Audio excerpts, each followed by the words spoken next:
Hi, welcome to Stitching with Cindy Botts. So today I wanted to show you my 4th of July pot holders. Now I think these came out super cute.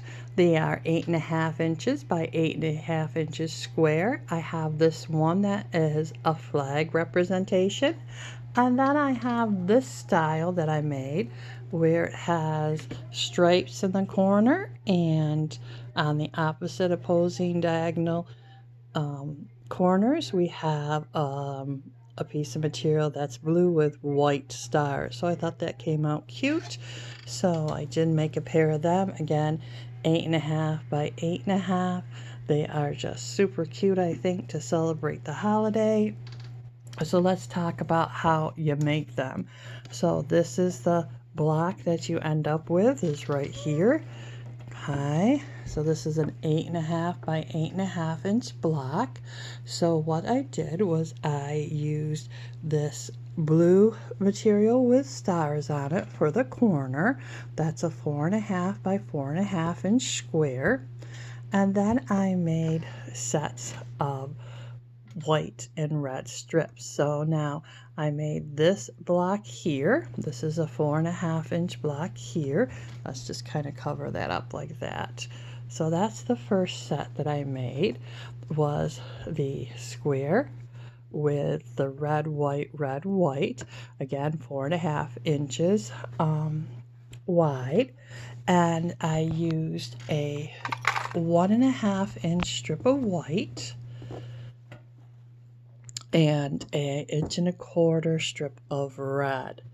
All right, so that's how I got those. And I just sewed the red to the white, and then I cut it at 4.5 and sewed 2 of the red and white combination strips to each other.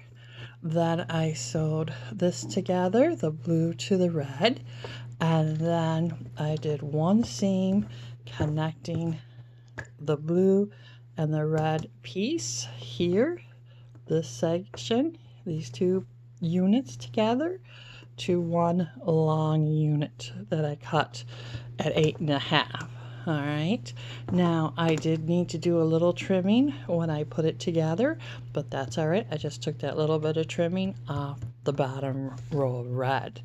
Then it was just an idea of sandwiching it together with a back piece. So this is my 8.5 inch square for the back, and I use the Stencil Bright in my pot holders. So it was just a matter of laying the right sides together, the top and the back, putting those 2 together, putting the Stencil Bright on and the flannel on. And I think that does a great job of creating an inside that is a little bit flexible, but it's nice and protective. That Stencil Bright really helps, and that last layer of flannel, I like the way it comes together. So you just sew this sandwich together, leaving a nice 3 or 4 inch hole down here. Turn it right side out, trim your little corners, flip it right side up, and do your top stitching. Now for myself, for quilting this, I had decided just to do a center quilting on one stripe. Now before you sew your sandwich together, I made a little handle for mine, just this little knob here. Now you can do that if you want, or they don't need it if you don't want to hang up your pot holders. But this is maybe an 1.5 inch wide piece of material. I really didn't measure it, and then I fold that in half and press it, and then I fold it in half again and press it, and I just sew that right down the center, and that becomes my little hook, my little hoop. That's the word I'm looking for, hoop. And I just kind of fold it over and stick the pieces in between the 2 right sides of material. Okay, so you just kind of stick it in there, and these 2 edges will Now you got to do it between the two right sides. Oops, I lost my sandwich. I lost part of it. So if you want to pin it in the corner, I usually do mine so that the one corner, the one side grabs it, and then I turn it over like this. All right, and then you can just pin that in place so it doesn't shift. And I don't like putting them both in the corner because then it's hard to turn that corner. I like to place them out a little bit, and by the time you get your 1/4 inch seam in there, they really are close to the corner.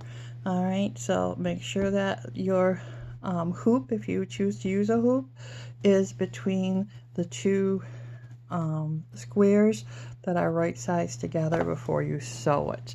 And as you can see here, it is fine. It's not right in that corner, so it does make it easier to turn. Again, I really enjoyed making these. This was a fun, quick project to do to celebrate the holiday. I'm not really sure which style is my favorite, if just the little flag style is, or the double flag is. Either way, I think they're quite cute. Happy sewing, and please like and subscribe. Check out my Facebook page, and that would be under the Stitcher's Choice Workspace. And to contact me, my email is the Stitcher's Choice Workspace at gmail.com. And we're doing classes at the Stitcher's Choice Workspace here in Warsaw, New York. And check out that Facebook group to see if there's something you might be interested if you live in the area. Have a great day. Please like and share. And I think that's good. Have a great day. Happy 4th of July. Bye now.